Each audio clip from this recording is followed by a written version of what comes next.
निवेदन श्रीमती रूपा राव जी से कि वे सांसद महोदया जी श्रीमती सुमित्रा वाल्मीकि जी को पुष्पगुच्छ भेंट कर स्वागत करें।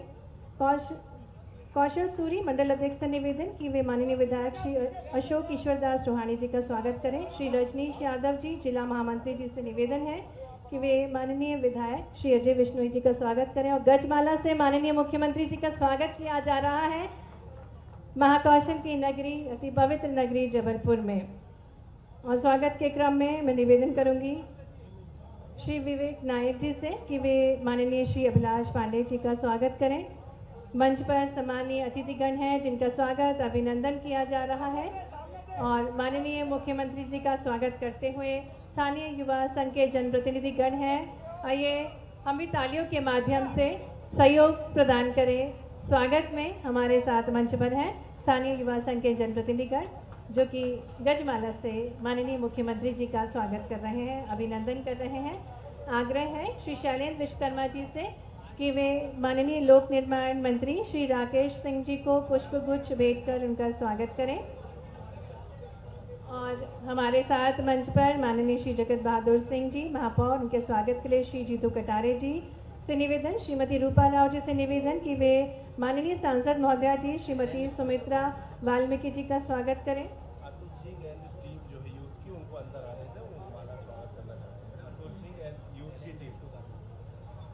मैं कौशल सूरी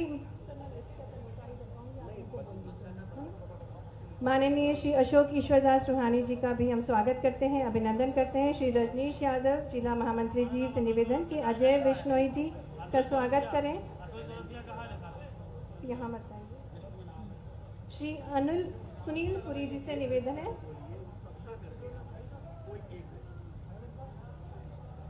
और सम्मानीय मंचासीन अतिथिगणों के स्वागत के लिए मैं निवेदन करना चाहूंगी श्री जीतू कटारी जी से कि वे माननीय श्री सुशील तिवारी इंदू जी विधायक पनागढ़ का भी स्वागत करें। माननीय श्री अभिलाष पांडे जी विधायक उत्तर मध्य विधानसभा का भी हार्दिक स्वागत है, अभिनंदन है। माननीय श्री संतोष बरकड़े जी विधायक महोदय के स्वागत के लिए श्री अनिल तिवारी जी, श्री विक्की चौधरी जी से निवेदन है कि माननीय श्रीमती आशा मुकेश गोटिया जी का स्वागत करें। श्री अतुल चौरसिया जी से निवेदन है कि माननीय श्री सुभाष तिवारी रानू जी का स्वागत करें। माननीय श्री राहुल खत्री जी से निवेदन है कि माननीय जिला अध्यक्ष माननीय श्री प्रभात साहू जी का स्वागत करें। श्री अजू तिवारी जी से निवेदन है कि वे माननीय विनोद गोटिया जी का स्वागत करें। श्री रत्नेश सोनकर जी से निवेदन है कि वे माननीय डॉक्टर जितेंद्र जामदार जी का स्वागत करें। श्री संजय तिवारी जी से निवेदन है कि माननीय श्री रवि किरण साहू जी का स्वागत करें। श्री जय चक्रवर्ती जी से निवेदन है कि माननीय श्री अखिलेश जैन कोषाध्यक्ष का स्वागत करें। श्री राम पटेल जी से निवेदन है कि वे माननीय अंचल सोनकर जी का स्वागत करें। श्री हृदयेश राजपूत जी से निवेदन है कि वे माननीय श्री शरद जैन जी का स्वागत करें। माननीय श्री राजीव बेतिया जी से निवेदन है कि वे वीरेंद्रजीत सिंह बब्बू जी पूर्व विधायक का भी पुष्पगुच्छ भेंट कर स्वागत करें। और स्वागत के क्रम को यही समाप्त करते हुए एक बार जोरदार तालियों से मंचासीन समस्त सम्मानीय अतिथिगणों का हम हार्दिक स्वागत करें, अभिनंदन करें। और अब मैं आग्रह करना चाहूँगी माननीय लोक निर्माण मंत्री श्री राकेश सिंह जी से कि वे स्वागत उद्बोधन देने की कृपा करें। बोलिए भारत माता की, नर्मदा मैया की। अरे भाई, ये जबलपुर के लोग बैठे हैं, पश्चिम विधानसभा के लोग बैठे हैं। बोलिए भारत माता की, नर्मदा मैया की, नर्मदा मैया की, मां रानी दुर्गावती की। बहुत बहुत धन्यवाद। हमारे लिए हर्ष की बात है, मध्य प्रदेश के गौरव, मध्य प्रदेश की 7.5 करोड़ जनता के दिलों पर राज करने वाले हमारे यशस्वी मुख्यमंत्री, जिनके नेतृत्व में एक इतिहास पूरे देश में रचा गया है। मध्य प्रदेश देश का वो अकेला राज्य है जहां 29 में से 29 लोकसभा सीटें भारतीय जनता पार्टी को मिली हैं। ऐसे माननीय मोहन यादव जी का तालियों के साथ में हम स्वागत, वंदन और अभिनंदन करें। मंच पे विराजमान हमारे वरिष्ठ विधायक सम्मानीय बिश्नोई जी, सम्मानीय अशोक रोहाणी जी, अभिलाष पांडे जी, सम्मानीय इंदु तिवारी जी, हमारे महापौर भाई अन्नू जी, विधायक भाई संतोष जी, हमारे नगर के अध्यक्ष सम्मानीय प्रभात साहू जी, ग्रामीण जिले के अध्यक्ष सम्मानीय रानू जी, हमारी जिला पंचायत की अध्यक्ष मंच पे विराजमान भाई साहू जी, नगर निगम के अध्यक्ष महोदय, हमारे पूर्व विधायक पूर्व मंत्री माननीय बब्बू जी, राममूर्ति जी, हमारे सभी मंडलों के अध्यक्षगण, पदाधिकारीगण, उपस्थित पार्टी के कार्यकर्ता और जनता जनार्दन, सबसे पहले तो हृदय की गहराइयों से मैं आप सभी का स्वागत और अभिनंदन करता हूं। आज माननीय मुख्यमंत्री जी हम सभी के बीच में आए। उन्होंने विशेष रूप से इसके लिए जबलपुर को चुना और जिस अभियान को प्रारंभ करने के लिए वे यहां पर आए हैं, इस गर्मी के मौसम में अभी अभी माननीय मोदी जी का कल शपथ ग्रहण भी हुआ है और माननीय मोदी जी के साथ भारतीय जनता पार्टी और एनडीए के सभी मंत्रियों ने एक इतिहास बनाया है। देश में तीसरी बार, पहली बार हुआ है जवाहरलाल नेहरू के बाद कि किसी गैर कांग्रेसी ने तीसरी बार प्रधानमंत्री पद की शपथ ली हो। माननीय मोदी जी ने प्रधानमंत्री पद की शपथ ली है। जोरदार तालियों के साथ में हम स्वागत, वंदन और अभिनंदन करें। इतनी भीषण गर्मी में भी माननीय मुख्यमंत्री जी ने तय किया कि वो चैन से नहीं बैठेंगे। ये गर्मी का समय है और हम सभी जानते हैं कि जल के बिना जीवन शून्य है और जो वैश्विक संकट हम सबके सामने है वो जल को लेकर ही है। और इसलिए माननीय मुख्यमंत्री जी ने जल गंगा संवर्धन अभियान प्रारंभ किया है। हमारे यहां गंगा दशहरा की कल परिकल्पना हम सभी के सामने है। गंगा दशहरा का पवित्र पर्व सामने आने वाला है। 5 जून से लेकर गंगा दशहरा तक ये अभियान चलने वाला है। माननीय मुख्यमंत्री जी स्वयं जगह जगह जाकर ऐसी जल की संरचनाएं जिन्हें वापस से पुनर्जीवित किया जा सकता है, जिनका पुनरुद्धार हो सकता है, स्वयं श्रमदान करके, लोगों को जागृत करके इस अभियान को आगे बढ़ा रहे हैं। आज विशेष रूप से इस गंगा सागर को चुना गया। आप सभी जानते हैं कि आज से कुछ साल पहले इस गंगा सागर तालाब की स्थिति क्या हुआ करती थी। किसी जमाने में इसको जबलपुर का एयर कंडीशनर कहा जाता था, लेकिन बाद में क्या हालत थी, बदबू और अव्यवस्थाओं के कारण कोई वहां पास में जाना भी नहीं चाहता था। अतिक्रमण और गंदगी ने सबके रास्ते रोक कर रखे थे।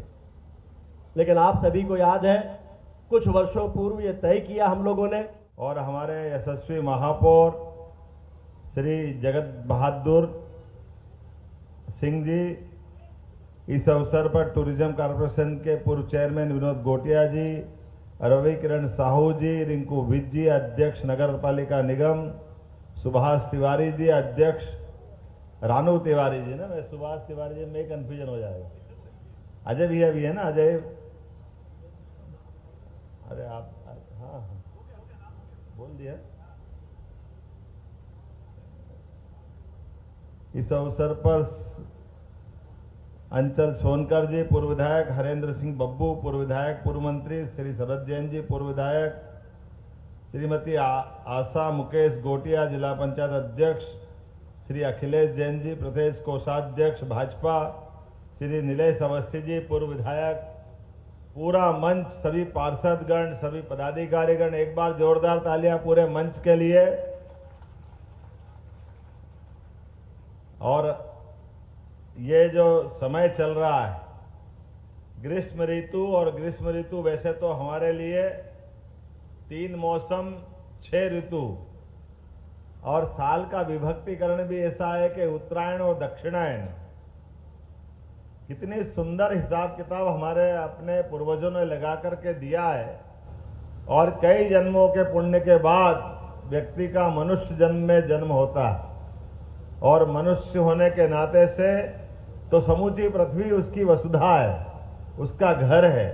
लेकिन ऐसे में भी उसका और भाग्य हो तो वो अपने देश भारत माता की गोद में जन्म लेता है, वो सौभाग्यशाली भारतीय नागरिक।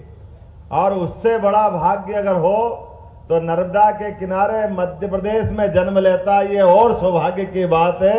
यह आनंद में माँ नर्मदा की, माँ गंगा की, क्योंकि दो बेसिन बड़े बड़े हैं जिनके माध्यम से हमारी सारी जल संरचनाओं का जल अपने आप, जहां से जल के देवता समुद्र, वहां तक पहुंचता।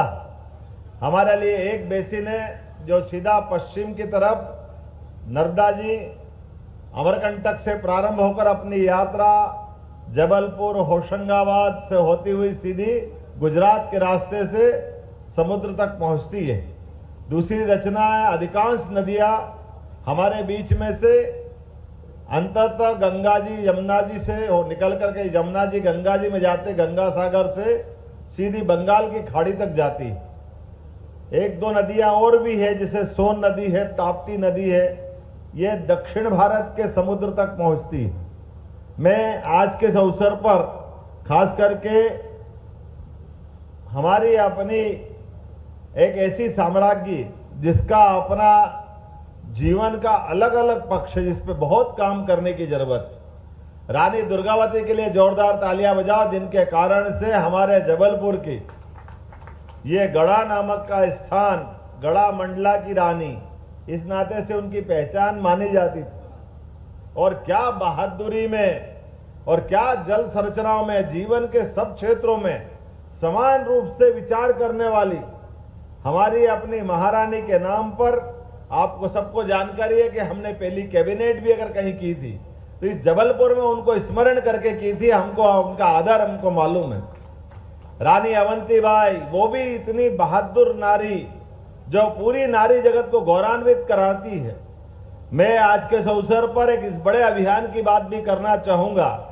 जब बड़े अभियान में हमने पर्यावरण दिवस से लगा करके, आमतौर पर संयुक्त राष्ट्र संघ के चार्टर के हिसाब से एक दिन कोई अपना प्रत्येक दिन कोई न कोई किसी न किसी कारण से स्मरणीय दिवस बनाना है।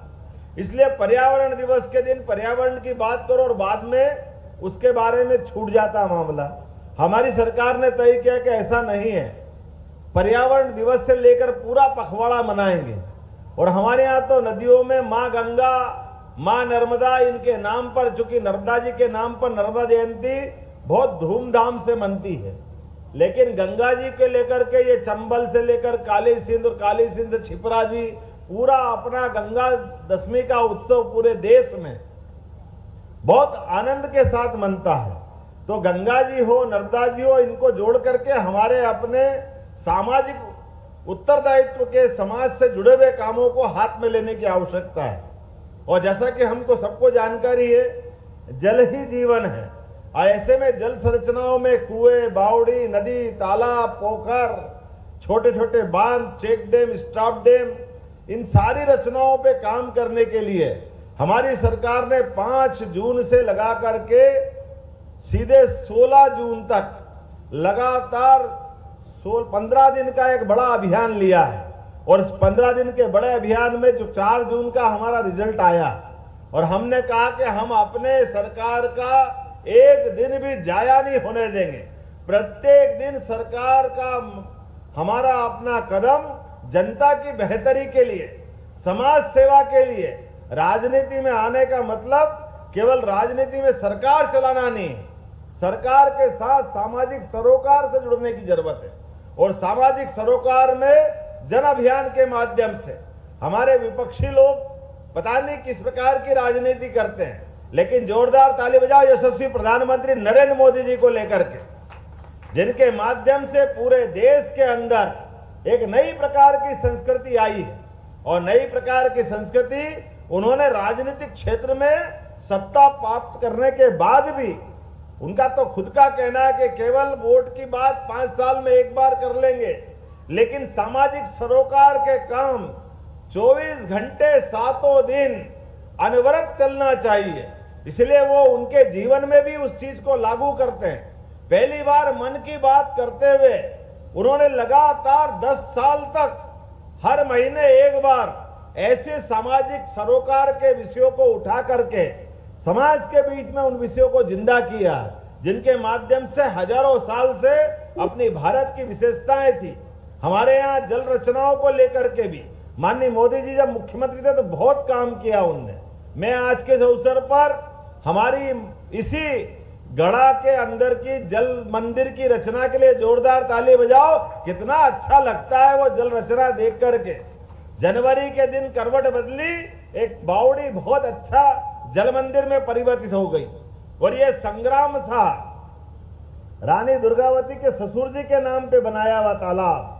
रानी ने भी कितना अच्छा काम किया। स्मरण करने के लिए संग्राम सा तालाब, आधार सा तालाब, हरेक अपने रिश्ते से जुड़े हुए। और इन सारी रचनाओं के माध्यम से एक तरह से उन्होंने जल के प्रति अपना समर्पण भी दिखाया। और ऐसे में काल के प्रवाह में गंदगी के कारण से ये बावड़ी, कुएं, तालाब जो दम तोड़ रहे थे, एक बार सभी जिला प्रशासन और सरकार के लोगों के लिए भी ताली बजाओ जिन्होंने अपने बलबूते पर इनका अपना पर्याप्त ध्यान दिया है। और अभी ये अनवरत चलने वाली सिलसिले है, इसको रोकने वाले नहीं है, ये लगातार इसी प्रकार से चलते रहेंगे। मैं आज के इस अवसर पर, चूंकि अभी अभी जानकारी आई है कि भारत सरकार के प्रधानमंत्री ने अपने मंत्रिमंडल के मित्रों के साथ उनके विभागों का भी बंटवारा कर दिया। जोरदार ताली बजाओ हमारे अपने सभी मंत्रिमंडल के साथियों को लेकर के। और हम भाग्यशाली हैं, हमारे मध्य प्रदेश के हिस्से में 69 मंत्री में से 6 मंत्री आए हैं। अभी हमको 5 पे ही ध्यान जाता है कि 5 मंत्री हमारे बीच है। लेकिन राज्यसभा के बाकी हमारे मित्र जो तमिलनाडु से आते हैं, लेकिन राज्यसभा तो मध्य प्रदेश से मिली हुई है उनको, तो एल मुरुगन भी मंत्री बने, राज्य मंत्री। इस नाते से हमारे अपने पास 6 हमारे मंत्री हैं। मैं सारे मंत्रियों को अपनी ओर से बधाई देना चाहता हूं, जबलपुर के सारे नागरिकों को बधाई देना चाहता हूं, क्योंकि आमतौर पर यह आयोजन अपने समय से लगभग 2 घंटे देरी से चल रहा है। लेकिन रात के समय में भी बड़ी संख्या में आपकी उपस्थिति और श्रमदान से लगा करके समय के समर्पण तक आप सबका प्रेम जिस प्रकार से सामने है, मैं आप सबको आश्वस्त करना चाहता हूं, हमारी सरकार ने पूरे प्रदेश को आगे बढ़ाने का संकल्प किया है और लगातार हम कोशिश कर रहे हैं सभी क्षेत्रों में समान रूप से विकास के मामले को लेकर के सरकार कोई कोर कसर बाकी नहीं रखेगी। जबलपुर के अंदर भी जिस प्रकार की बड़ी संभावना है, रोजगार आधारित उद्योग लगाने के लिए भी हमारी सरकार बहुत बड़े कदम उठाने वाली है। बहुत जल्दी आपको इसके रिजल्ट भी मिलेंगे, जिसके माध्यम से हमारे जबलपुर के अंदर रोजगार की, जरा ताली वाली तो बजाओ, मजा ही नहीं आ रहा है, आपकी तालियां बताएगी तो हिम्मत बढ़ती है, लगता है कि हाँ हम कुछ काम कर रहे हैं। इस नाते से और भी अनेक बार मिलने का मौका मिलेगा। मेरी अपनी ओर से आज के इस अवसर पर लगभग 550 करोड़ के कितने काम है, 550 करोड़ के 500 के आसपास छोटे बड़े सब मिला के अलग अलग काम है। समय की कमी थी तो हमने कहा एक साथ कर दो, लेकिन ये कामों की सौगात के लिए जोरदार ताली बजा करके अभिनंदन करें। इन कामों के माध्यम से जो हमने विकास का संकल्प लिया, 1300 करोड़, लो बताओ 800 करोड़ भूल ही गए थे, जोरदार ताली बजाओ, ऐसा काम है हमारे पास। 1300 करोड़ के अलग अलग प्रकार के काम। और आपकी जानकारी के लिए बता दें कि बहुत जल्दी आज आपको यहां से सौगात मिल रही है और आपका हवाई अड्डा भी बहुत अच्छा बन गया है। आने वाली 13 तारीख को हमारे अपने जबलपुर से फिर मध्य प्रदेश की अपनी एयर टैक्सी के माध्यम से तो जबलपुर, रीवा, सिंगरौली, भोपाल हवाई यातायात की सुविधा भी इसी महीने, इसी 13 तारीख को मिलने वाली है। ये बड़ी सौगात आपको रहेगी, जिसके माध्यम से हम में से किसी को जल्दी जाना है तो रीवा, सिंगरौली, भोपाल, जबलपुर अभी ये रहेगी। इसके बाद और एक सुविधा मिलने वाली है आपकी सबकी जानकारी के लिए कि हमारे अपने परिवार में, आसपास के देहात क्षेत्र में या जबलपुर में भी किसी कारण से अगर कोई व्यक्ति बीमार हो जाए और बीमार को यहां से हॉस्पिटल से आगे कहीं बड़े अस्पताल पे पहुंचा करके उसकी जिंदगी बचाना है, तो ऐसे में एयर एम्बुलेंस की सुविधा की जरूरत लगती है। तो हमारी सरकार ने निर्णय किया है केवल आयुष्मान कार्ड बना लेना आप सब, तो आयुष्मान कार्ड के माध्यम से अगर उसकी जिंदगी बचाने के लिए दिल्ली, बंबई, कलकत्ता या किसी और जगह पहुंचाना हो तो अपने हेलीकॉप्टर से डॉक्टर और सारी सुविधा के माध्यम से उसकी जिंदगी बचाने का काम भी हमारी सरकार करेगी। एयर एम्बुलेंस की सुविधा भी हमारी सरकार देने वाली है। ऐसी कई सौगातें मिलती जाएगी। ये जनता का विश्वास भाजपा के प्रति जो है, इस विश्वास को भारतीय जनता पार्टी के माध्यम से हम निश्चित रूप से और प्रगाढ़ करते रहेंगे। आज के इस अवसर पर एक बार आप सबको बधाई, बहुत बहुत धन्यवाद। भारत माता की जय। बहुत बहुत धन्यवाद माननीय मुख्यमंत्री जी अनूठी सौगातों के लिए। और अब